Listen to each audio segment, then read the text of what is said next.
내가 찾는 그 내 자의식의 노예가 돼가지고 옆에서 좋은 친구가 해주는 말도 듣고 했던 그런 노예의 삶, 세상 노예같이 내 자화상이었지만 오랜 세월이 지나고 나서 예수님을 만나서 세례받고 새 삶을 살고 좋은 친구를 만나서 봉사활동을 하고 나서 변해진 제 얼굴을 제가 이렇게 표현한 겁니다. 그러니까 우리 신랑도 변할 수 있겠죠? 아멘. 기도하십시오. 이 그림 한 점이 이런 역할도 합니다. 이 고독감, 상실, 시련, 고통 중에 아파하는 이들에게는 밝은 그림을 선물하기도 했습니다. 요즘은 참 이 코로나가 저희들의 이 선로를 확 행선지를 바꿔줬어요. 여러분 중에 오늘 저를 처음 보시는 분 손 들어보세요. 새로운 얼굴들이 있던데, 예, 두 분. 예. 저희는 서울에서 지금 15년째 소금창고 공동체를 운영하고 있습니다. 소금창고는 바로 이 물자, 헌옷, 어떤 물품, 가방, 액세서리, 집안에서 휴먼, 잠자고 있는 상태의 것을 기부받아서 너무 많은 양이 들어오면 외국으로 보내기도 하고 나누기도 하고 팔아서 호스피스 활동 기금을 쓰기도 하고 다양한 활동을 하는데 코로나로 인해 가지고서 그러한 활동이 거의 마비되다시피 했어요. 코로나19라는 상황 때문에 이런 헌옷을 기부받는 것도 어렵고 어디 공동체에 찾아갈 수도 없고 그런데 오묘하신 하느님께서는 그 시간에 저희를 화실로 인도하셨어요. 그래서 7개월째 유화 공부를 둘이 같이 하면서 이러한 작업을 하고 있습니다. 그래서 요즘은 우리 막달레나는 밝은 그림, 특히 그 이 해바라기 환한 해박을 그려서 공동체에도 그림을 기부하고 또 저 멀리 제주도에까지도 그림을 이게 택배로 보내서 그 가정에도 큰 위로가 되게 하는 일이 있습니다. 그 위안은 사람의 입술을 통한 말이 아니라 그림 한 점으로도 이게 변화시킨다는 것을 저는 가까이에서 볼 수도 있었습니다. 때로는 지금 위안에 대해서 말씀드립니다. 자연 속의 어느 장소도 우리를 매혹시킵니다. 어떤 동물과 함께 있거나 또 사람들과 함께 노래를 부르면서 느끼는 기쁨, 특히 정원에서 일하거나 산에 운동을 할 때 드는 신체적 힘도 우리의 마음을 위안으로 끌어당길 수 있습니다. 어느 전혀 그럴 것 같지 않은 독거 형제가 오래도록 고시원에서 생활했는데 저희들이 이렇게 그 지혜를 주고 이끌어주고 주민센터를 왔다 갔다 하고 자료를 서류를 준비해주고 해서 그 주거 되게 생활보호 수급 대상자 선정이 되게 만들었어요. 그리고 나서 한참 시간이 지난 이후에 또 하느님께서 그 형제를 위로해 주시기 위했는지 모르지만 SH공사죠. SH공사를 통해서 그 주거 그런 그 공간을 배정받아서 입주를 하게 됐어요. 혼자 오래도록 살아온 60대 중반의 형제예요. 그 형제가 몇 해 전부터 통풍이 와서 육신의 고통을 호소하고 우리의 어떤 맛있는 음식도 그 형제한테 위로가 되지 못했어요. 어느 날 뜻밖의 소식이 날라왔어요. 누나, 디에고 형, 우리 집에 와봐. 왜? 그랬더니 지난번에 막다나 누나가 봉투에다 10만 원 주고 간 걸로 강아지를 한 마리 사왔대. 그 형제의 얼굴 모습이 달라졌어. 위안은 생각지도 않은 동물을 통해서도 그 형제한테 선물로 가기도 합니다. 사도 바오로가 말한 바와 같이 모든 위로의 하느님이 항상 우리 곁에 각기 다른 방향으로 다가오고 있습니다. 위로를 거절하는 사람은 위로받을 수 없습니다. 예레미야서 31장 15절에 이런 문장이 있죠. 라헬이 자식들을 잃고 운다. 자식들이 없으니 위로도 마다한다. 그런 사람들은 자포자기에 빠져 있으며 아무런 희망도 품지 않습니다. 왜? 내 자신이 위로를 마다했을 때. 위안을 주는 말을 받아들일 줄도 모릅니다. 내 의지가 거부하니까 그들은 자신이 처한 상황에 적절히 대처할 수 없습니다. 너무나 고통이 큽니다. 그러나 우리는 이러한 고통을 진지하게 대해야 합니다. 절망, 암울함도 견뎌내야 합니다. 아까 말씀드렸죠. 고통을 외면하고 피하기 위해서 술을 찾아야 됩니까? 화토를 집어야 됩니까? 여자를 찾아야 됩니까? 그것이 아닌 고통 자체를 하느님의 숨겨진 섭리로 받아들이는 것, 이것을 말하고 있습니다. 낙심한 사람 곁에 그냥 있는 것, 그를 지지해 주는 것, 당사자에게 그리고 그가 직면한 힘든 상황에 관심을 기울여 주는 것. 지금부터가 제 체험에서 나오는 이제 중요한 사례를 말씀드립니다. 그럴싸한 말로 위로해 주지 않는 것이 도리어 상대방한테 위로가 될 수 있습니다. 그냥 곁을 지켜주십시오.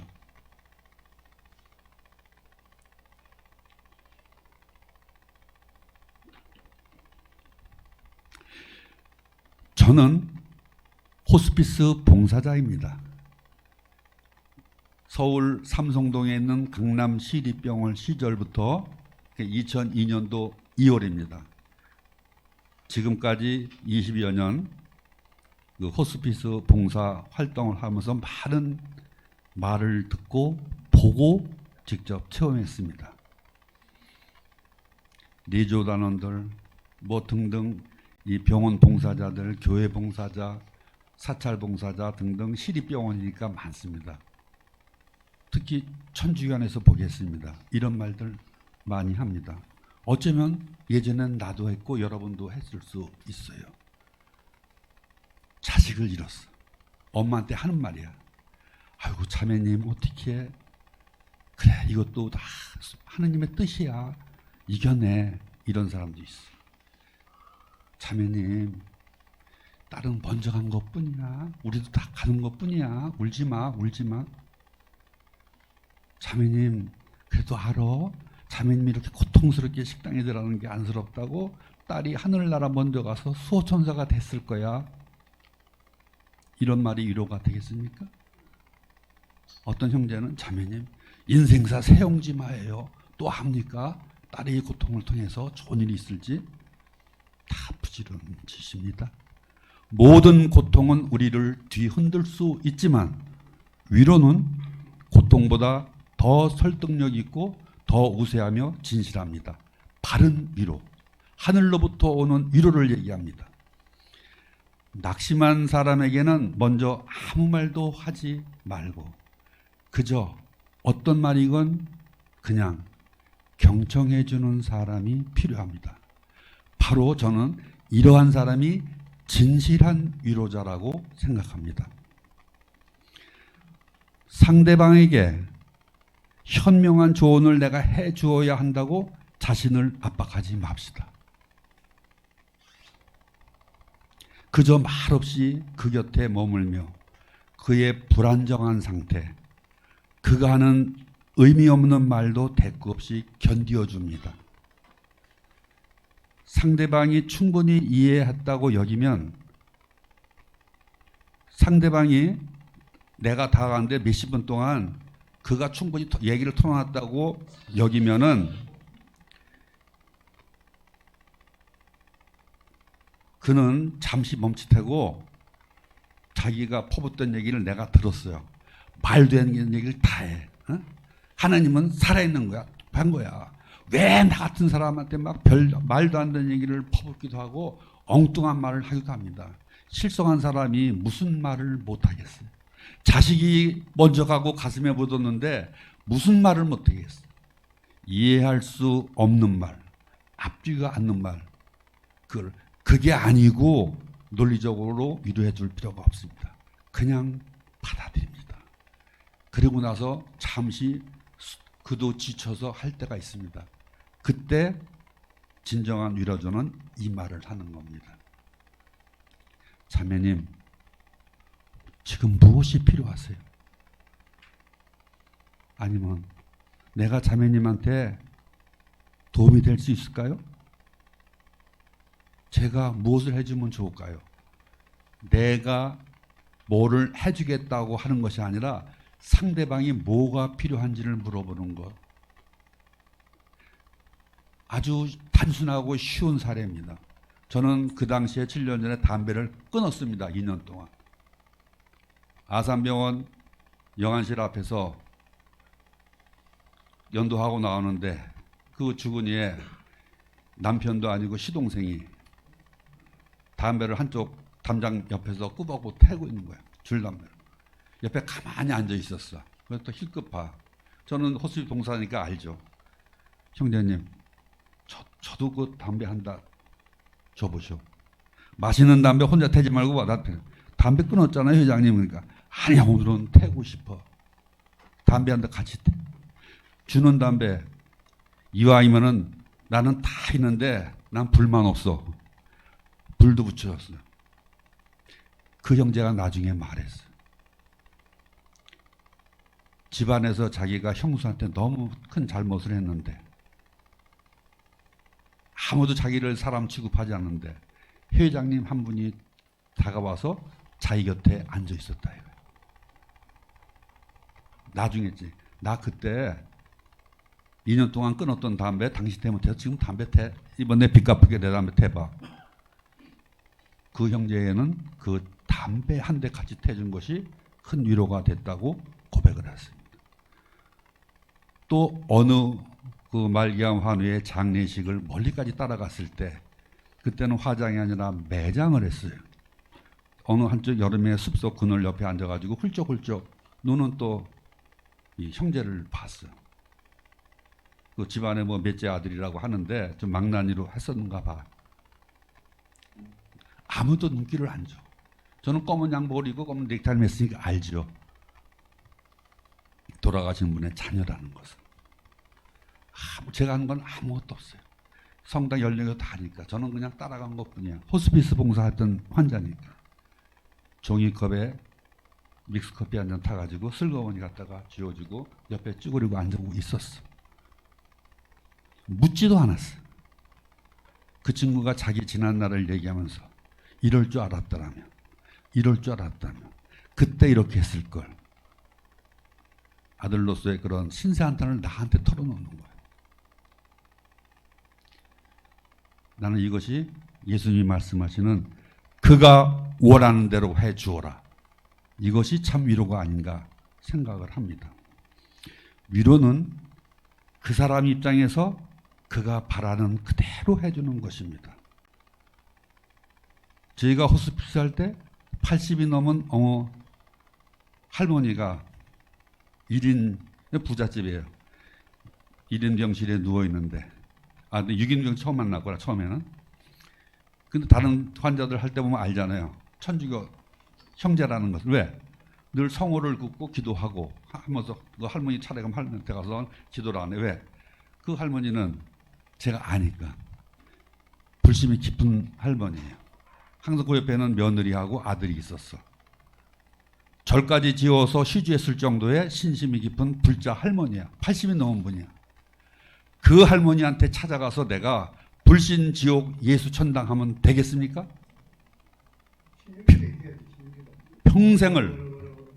평생을 부처님을 의지해서 사신 어르신인데, 그래서 그 할머니한테는 저는 천주교 신자라는 내 신분을 드러내지 아니하고 그냥 할머니 편안하게 합장하고 부처님의 자비를 기하는 그 기도를 합니다. 그리고 지장보살 얘기를 해줍니다. 그렇게 할머니와 오랜 한 몇 주간의 교감을 나누고 어느 날 찾아가서 그 할머니 곁에 다가가서 내가 합탑 기도했더니 할머니가 이 말을 했습니다. 나 알아. 예수 기도해 줘. 그래서 제가 성호를 걷습니다. 성부와 성자도 멈췄어요. 시트 안에서 할머니 손이 올라와. 그래서 기다려서 성부와 성자와 성령의 이름으로 아멘. 할머니가 따라했어요. 그리고 나서 며칠 있다가 위독해져서 우리 같이 봉사하는 막달레나 자매를 대모로 세워놓고 대세를 주고 4일 뒤에 운명하셔가지고 장례를 치르고 장지까지 가고 다 끝냈어요. 그 이후에 그것을 지켜본 며느리와 아들이 청담동 성당에서 세례를 받았어.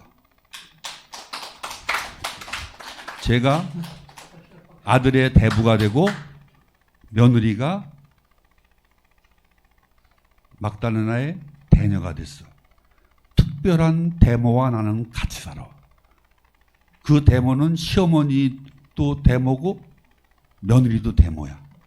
저기 이따가 강의 바톤 받아야 할 우리 막달레나 회장님이 그 주인공입니다. 박수 한번 보내주세요.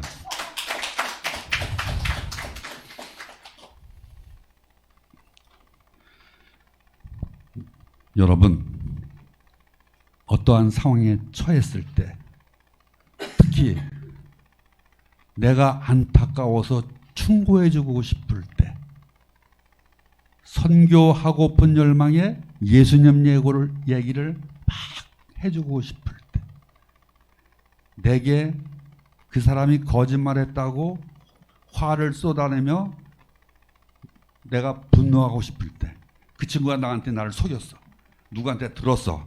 찾아가서 화나고 싶을 때 순간 예수님을 생각하면서 침묵하십시오. 예수님은 죄 많은 우리를 위해서 우리 죄를 속량하시고자 죄 없는 당신이 십자가 고통을 참아받으셨어. 죽기까지 못 박는 그들에게까지도 자비를 베푸셔서 저들은 자기가 하는 일을 모른다고 하는. 그러니 우리가 참을 수 없는 게 뭐가 있겠어요. 누군가를 위로해 준다는 명분으로 내가 말하고 싶을 때 참으십시오. 그리고 곁에 머물러 있어 주세요. 혹시 여기 있는 분들 베네딕토회 윤원진 요한 마리아 비안네 신부님 아시죠? 잘 아시죠? 저는 며칠 전에 그분의 강의 제목 옆집의 성인들이라는 유튜브 방송을 듣고 왔습니다. 거기에 이 바실리오 성인과 나지안조의 그레고리오 성인에 대한 이야기가 나옵니다. 극과 극의 다른 성격을 지닌 두 친구는 얼마나 서로 장단이 잘 맞고 아시죠? 강의 들어서 또 서로에게 그 보완이 되는지 나중에 이렇게 고백하기도 했다고 합니다. 바실리오와 나 그레고리오는 두 육신의 한 영혼을 지닌 것 같았습니다. 얼마나 소중한 친구고 얼마나 위로가 되면은 그 성격 호탕한 바실리오하고 그 세심하고 고요히 머물리기 좋아하는 그런 그레고리오 성인하고 그 상태를 이렇게 표현할 수 있겠어요. 사실은 이 고백은 우리는 두 육신을 지닌 한 영혼인 것 같았습니다. 이 고백은 정말 세상 모든 부부의 고백이 되기를 바랍니다. 그런데 문제는 이 바실리오 성인이 이교도가 판치는 어느 지역의 주교로 부임해 갔을 때 바실리오 주교가 도움을 청하죠. 수도원에 고요히 머물러 있던 나지안조의 그레고리오 주교에게 와서 좀 도와달라고 편지를 보내도 거절. 나중에는 이제 이렇게 보내죠. 바실리오 위독, 급내 요망. 우리는 말하면 전보를 보내는 거예요. 그 말에 정말 두 육신을 지닌 한 영혼과 같은 존재인 친구가 유독하다는데 황급히 쫓아갔어. 가서 보니까 거짓말이야. 왜 그랬냐? 내가 이렇게 하면 네가 안 올 것 같으니까. 이 친구가 노발대발하고 화를 내고서 진짜 아주 그냥 정색을 하고 온갖 표현할 방법이 없겠죠. 정말 바실료가 상처받을 정도의 그런 화를 내고 독소를 퍼붓고 갔어. 얼마나 화가 났는지 비안네 신부님 그 강의에서 보기에는 16년 동안을 절규했다고 나와 있어요. 16년간을 찾아보지도 않고 교류가 없었어. 그런데 어느 날 또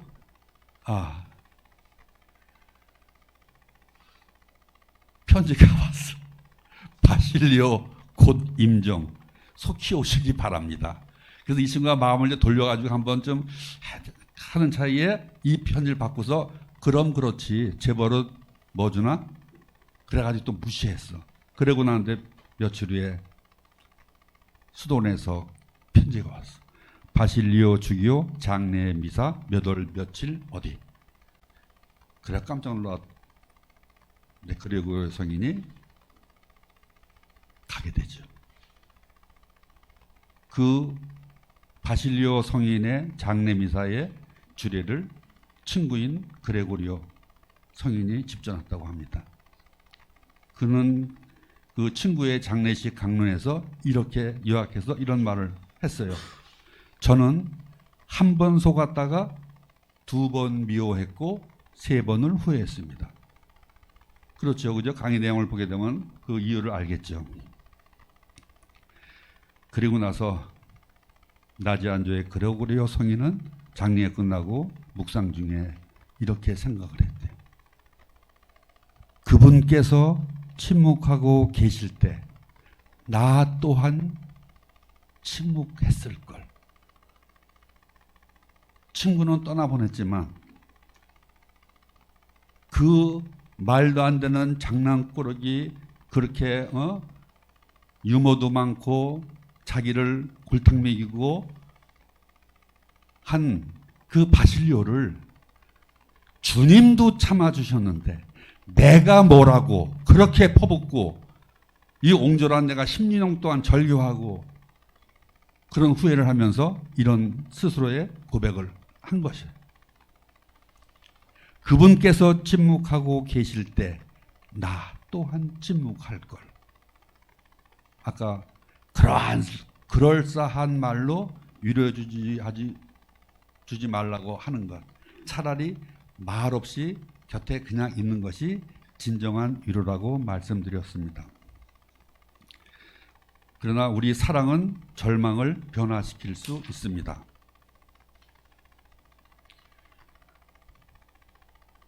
우리를 위로하는 것은 사랑입니다. 사랑이 지금 여기서 희망을 전해줍니다. 이 사랑에서 내 마음의 어둠을 밝혀 비추어 주리라는 희망이 나옵니다. 왜냐? 참 사랑은 두려움을 몰아냅니다. 제 말이 아니에요. 그죠? 성경에 써 있습니다. 참 사랑은 두려움을 몰아냅니다.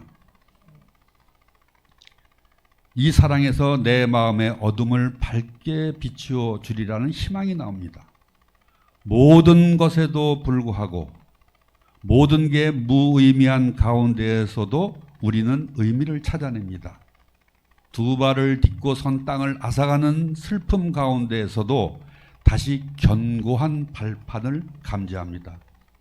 사랑은, 예수님의 사랑은 우리가 어둠 속으로, 고통 속으로, 슬픔 속으로 들어가 그것들을 내면에서부터 바꾸도록 나에게 용기를 줍니다. 사랑은 또 우리를 구해내고 지탱하게 해줍니다. 이는 그리스도교 신앙의 핵심 메시지이기도 합니다. 예수님은 사랑으로 이 세상의 어둠과 절망 속으로 들어가셨고 또 그것들을 물리치셨습니다. 예수님은 사랑으로 이 세상의 어둠과 절망 속으로 들어가셨고 또 그것들을 물리치셨습니다. 우리 단장님 성가 하나 준비해 주세요.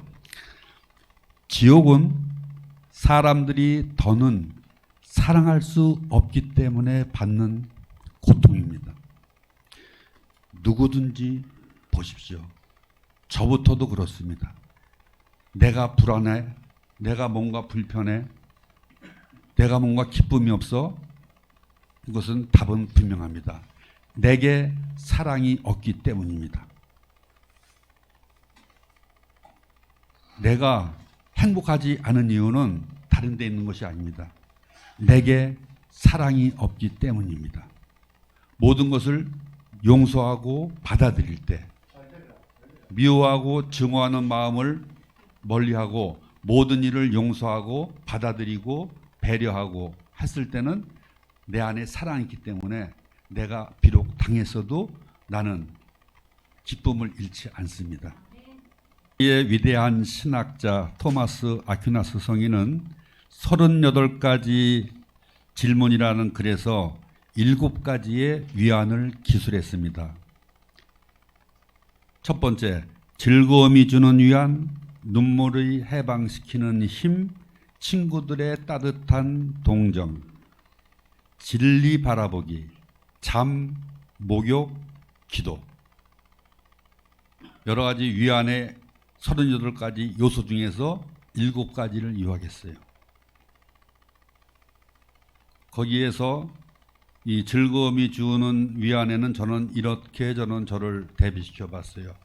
아픈 환자를 내 차에 태우고 장애인이면 휠체어를 접어서 트렁크에 넣고 그 형제를 태우고 그 형제가 원하는 곳을 여행을 시켜줬을 때, 산소를 데리고 갔을 때, 바닷가를 태우러 갔을 때 무엇보다 큰 행복, 위로를 맛보았다고 고백했어요. 또 어느 할머니들, 자식들이 외면한 할머니들을 차에 태우고 맛집을 투어한 적도 있어요. 그 할머니들에게 유일한 위로는 아픈 사람만 위로가 아니라 건강한 할머니인데 외로움에 빠져있는 할머니들한테는 맛집 투어, 순두부 유명한 집, 이런 것이 큰 위로가 됐어요. 저는 빈첸시안입니다. 어떤 장애를 가진 할아버지는 본당에서 빈첸시안들이 10몇 년 동안을 계속 돌봐줬던 그 터줏대감 같은 장애인 할아버지였어요. 근데 그 담당 빈첸시오 회원이, 활동회원이 자리를 못 나와서 제가 대신 본당에서 나온 이 수급비를 전해주러 가서 보니까 그 방에는 좀 신심이 정말 깊으신 분이에요. 그런 성상이건 뭐 하여튼 그 모든 그 분위기가 장개틀이건 그 할아버지한테 똑같은 질문했어요. 지금 아무개 세례명을 부르면서 아무개 씨 지금 뭐가 제일 하고 싶으세요? 뭐 턱을 개고서 생각하길래 아니 쉽게 말하면 뭐 만나고 싶은 사람이 있습니까? 아니 가고 싶은 데가 있습니까? 가장 먹고 싶은 데가 있습니까? 그냥 편하게 얘기해 보세요. 저는 시간도 많고 저는 해드릴 능력이 있습니다. 저는 제가 가진 돈은 없지만 제가 형제님이 말씀하시면 천사들이 나타나요. 그랬더니 나는 진짜 한번 차 타고 나가고 싶대. 장애가 있으니까 툭툭 나를 데려다가 주는 사람이 없대. 그래서 나를 잡았어. 언제가 편해요? 그래요? 그럼 내일 목요일 날 제가 11시까지 차 가지고 일로 올게요. 와서 그분 지팡이를 싣고 안아서 태우고 같이 이렇게 해서 양수리까지 갔어요. 왜 양수리를 갔느냐? 그러면 뭐를 제일 먹고 싶냐고. 더듬다니. 아니 괜찮다고. 말씀하시면 하시는 대로 제일 드시고. 그랬더니 장어구이를 먹고 싶대요. 장어구이를 먹고 싶대요. 소원이. 가서 양수리 제일 좋은 장어구이 집에 가서 3시간 갔는데도 8만 몇천 원이 나왔어요. 소주 한 병 시켜서 같이 탁 브라보 대고 사진도 찍어주고 또 먹고 나와서 또 담배 한 대 댈 수 있는 시간도 드리고 차에 데리고 갈 때 함께 있는 우리 봉사자가 다 준비했죠. 돗자리도 싣고 커피도 마어병에 싣고 넣고 과일도 바구니 준비하고 가서 그 물의 정원이라는 데 가서 같이 이렇게 가족 같은 야유회도 하고 사진도 찍어주고 뭐 그리고 나서 그분을 태우고서 그분이 홀로 살고 있는 그 골방으로 모시다 드리고서 지팡이를 손에 쥐고 들어가면서 하는 말씀. 여보시오, 내래 21년 만에 외출입니다래. 21년 동안 처음 차를 타고 바깥을 나가봤대요. 그때 저는 생각했어요. 교회 안에 봉사자라고 하는 내가 그에게 때 맞춰 가서 명절 때, 축일 때 가서 돈 봉투를 전해주고 과일을 갖다 주고 김장 때 김치박스를 갖다 주는 거 진정한 봉사인가? 어찌 보면 그것은 사랑이라는 이름으로 포장된 사육일 수가 있습니다. 그가 원하는 것. 그래서 그랬을 때 즐거움이 준 위안은 바로 이런 것도 있구나. 두 번째, 눈물에 해방시키는 힘이라는 위안. 어느 에이즈 환자가 죽어서 장례를 치러요. 거기에 어찌 보면 보호자는 저 하나인지 몰랐어요. 왜? 그 병실에는 사람들이 안 들어가. 간호사가 들어갈 때도 위생 장갑을 끼고 들어가. 근데 원목 수녀님은 그 형제를 세례 짓고 싶었어. 근데 디에고 형제님은 될 것 같다고. 그래서 제가 격리병실이니까 당연히 1인 병실이죠. 노크라고 문을 열고 들어가는데 헐떡 눌고서 들어가서 딱 손을 딱 잡으니까 이래요. 그러면서 하는 말, 나 HIV인지 아세요? 그래서 껐떡껐떡 알고 왔다고 했어요. 어떻게 아냐 그러길래 내가 농담을 잘해요. 나는 형제가 태어나기 전부터 알았던 사람이야. 그러면서 그냥 우스갯소리를 했어. 그래서 손을 잡았다는. 에이즈는 어떤 타액이나 피나 하기 전에는 하는 건 아니에요. 근데 그 친구하고 그냥 실없는 얘기를 농담을 많이 했어. 병실은 큰데 혼자 있으니까 좋겠다. 나도 곁에 누워 있을까? 이런 농담을 하면서 친해졌어. 그리고 저희가 그 이후에 몇 번 들락날락하고 나서 잊어먹었어. 바깥 활동하고 있는데 원목 수녀님이 전화가 왔어. 형제님, 저기 그 메토 그 형제 세례를 받기로 했어요. 근데 조건이 있어요. 네, 그 형제님이 머리 허연 그분이 대부를 서주지 않으면 세례 안 받겠다고 했어요. 그래서 제가 대부가 돼서 세례를 받고 얼마 있다가 그 친구는 하느님이 데려가셨어. 장지에 갔어. 장지에 갔는데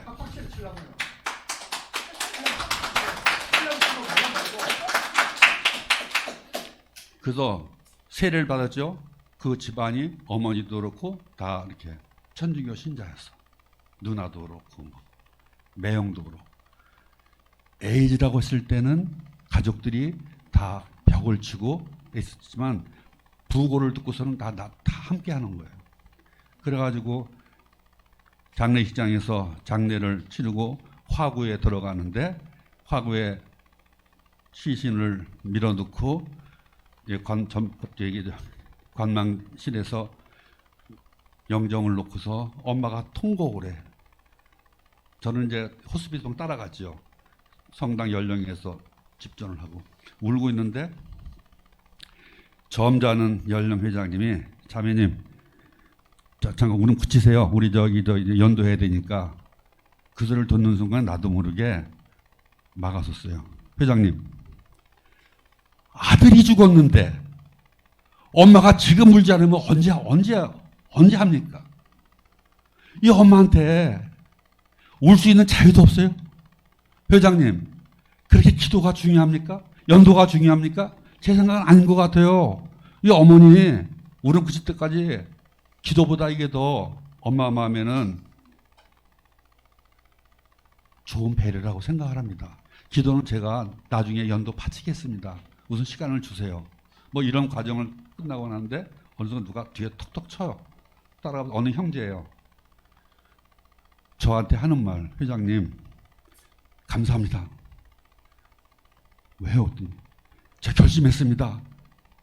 제가 사실은 거의 16년째 냉담하고 있었는데 오늘 회장님이 하시는 걸 보고서 저게 참 봉사다는 생각을 들었습니다. 저도 호스피스 봉사하겠습니다. 그래서 그 친구가 냉담을 풀고 성당을 나가서 다시 나가고 호스피스 교육을 받고 호스피스 봉사자가 돼서 지금도 호스피스 봉사를 하고 있어요. 네.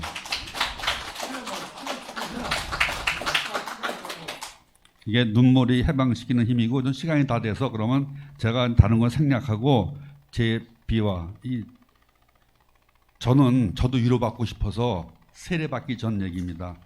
내 어느 살아가는 초등학교 동창 친구를 찾아가서 세상 등질려는 마음을 먹고 야 경순아 너 나하고 노래방 가서 맥주 한잔 먹고 최성수의 동행하면 같이 부르자 했더니 왜 그래 그러길래 내가 세상 이런 데 해가지고 나는 이제는 자신이 없어. 나는 이제는 죽을 거야.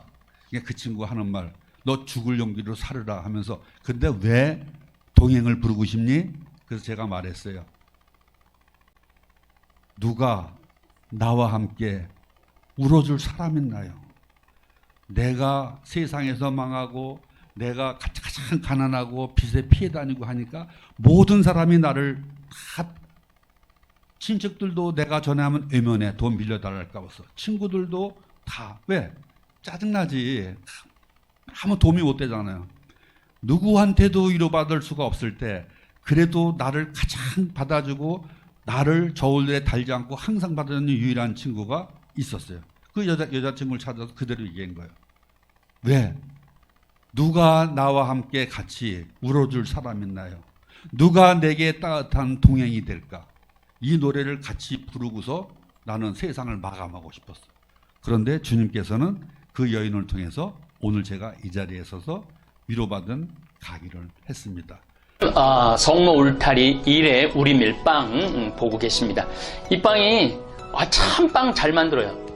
참 진짜 고소하고 맛있어요. 근데 우리 여기 빵은 내가 먹으면 아무 탈이 없어요. 그래서 좋은 줄 알아요. 여러분들 이 빵 한번 구입해서 드셔보세요. 그러면 아주 건강한 빵. 아이들 요즘 너무 방부제 많이 들어간 빵들 먹으면은요, 그게 이제 환경 호르몬하고 연결돼갖고 애도 못 낳는 거예요. 그 중고등학교 때 다 망치는 거예요. 이렇게 건강한 빵, 귀양 먹일 거, 우리, 진짜 맛있다.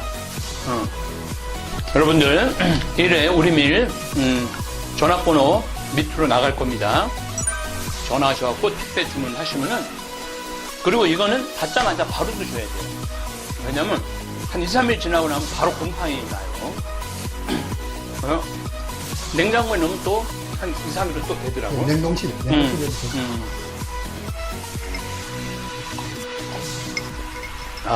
진짜 맛있네. 여러분들 양산 성모 울타리 1회 우리 밀 하느님께서 마련해 주신다 그런 뜻이죠? 예. 하느님께서 마련해 주신다 그래서 1회 우리 밀 빵 많이 애용해 주시기 바랍니다. 맛 좋고 믿음 가는 순수 우리 밀빵 찐